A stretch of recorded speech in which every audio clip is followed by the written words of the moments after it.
Hurricane Erin strengthening back to a Category 4, packing winds of 130 miles per hour. A state of emergency declared along North Carolina's Outer Banks, and some residents ordered to evacuate ahead of potential flooding from Erin.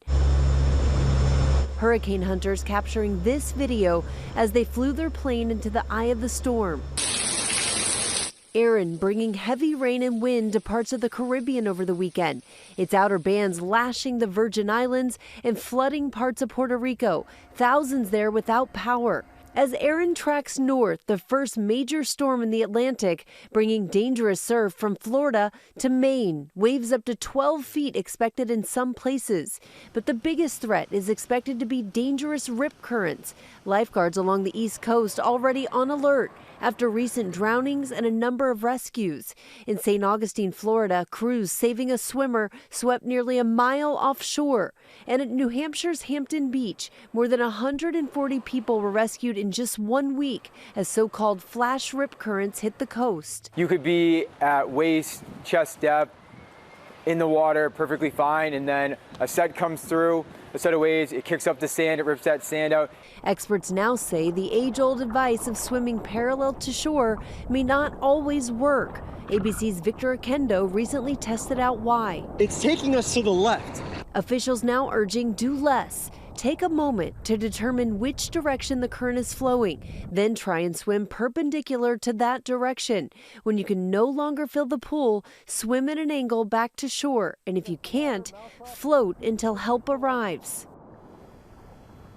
Rhiannon Nally, thank you. And ABC meteorologist Kenton Gewecke is here with more on that. Kenton, how concerned are you about these rip currents on the East Coast? We are certainly concerned. I think rip currents are going to be life-threatening for a lot of this week. Today, actually, you can see that they're already in high-risk areas from Seaside Heights, New Jersey, all the way down to the Outer Banks there of North Carolina. Even most of Florida's Atlantic coast is under that as well. And a lot of this is actually just from a low-pressure system that's just off the coast. It's not actually from Hurricane Erin yet. That's all going to come once we start to see Hurricane Erin get closer to us, which is by Thursday morning is when it's between Bermuda and the U.S. East Coast.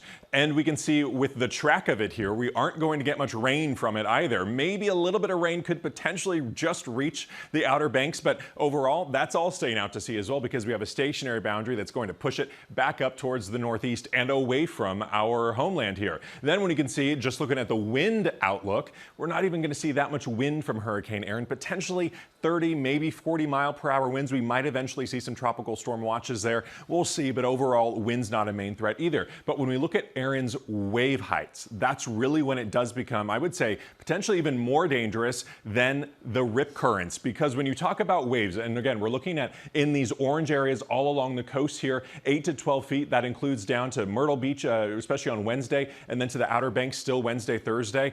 We're talking about anytime a wave gets 6 foot or higher, you don't want to be going out in those waves to go for a general swim. You need to be a pretty significant surfer with those good abilities to be able to go out in that. You don't just want to swim in those. It is certainly extremely dangerous. So just the waves in general are going to get you when they're 6 foot or higher before any rip currents will. Then once we head into the weekend, those will slowly start to go down, and then those rip currents are really going to become an issue. When those waves go down, the rip currents will still be a big issue, Diane.